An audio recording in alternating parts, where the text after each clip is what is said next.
L'heure est à la prise de parole pour Jean-Christophe Lagarde.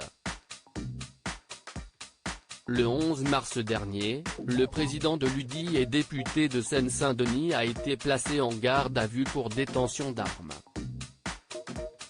Les gendarmes avaient fait irruption au domicile de l'homme politique de 53 ans à Drancy, où il habite avec son épouse Aude, et ses enfants, après avoir été alertés par un proche du couple qui se disait inquiet pour Jean-Christophe Lagarde.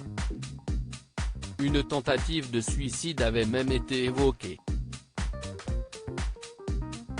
Suite à cet événement, il a, avec son épouse, envie de rassurer les personnes qui s'inquiètent honnêtement pour eux, comme il le fait savoir dans les colonnes du Parisien, avec qui il s'est entretenu 3 jours après sa garde à vue.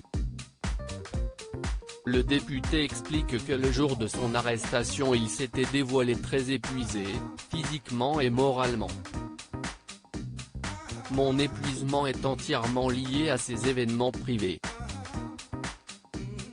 La vie politique, c'est une vie où il y a déjà beaucoup de tensions, de dureté et parfois, un peu d'humanité.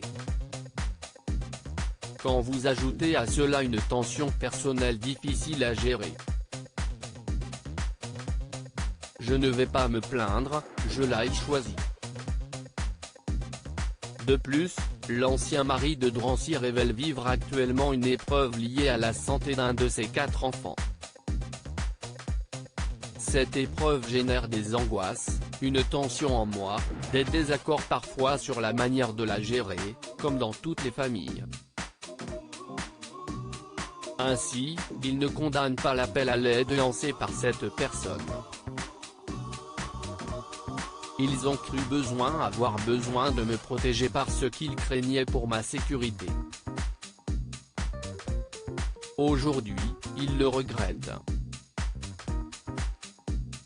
Moi je leur dis que c'est un formidable geste d'amour qu'ils l'ont fait, même si on en paie les conséquences à côté, indique-t-il. Jean-Christophe Lagarde nie la tentative de suicide. Le député l'assure, il n'a pas tenté de mettre fin à ses jours cette soirée-là. La détonation entendue par les secours n'en était pas une, le bruit perçu aurait en réalité été causé par une bâche, dans le jardin des voisins qui font construire une nouvelle maison. Puis il assure, il n'y a eu aucune menace, aucune violence, aucun danger envers un tiers et aucune intention de violence envers moi-même. Il n'y a jamais eu de coup de feu tiré.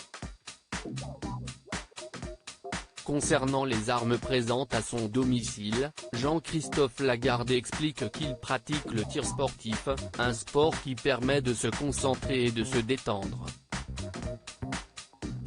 Et précise qu'il ne détient pas d'armes de guerre.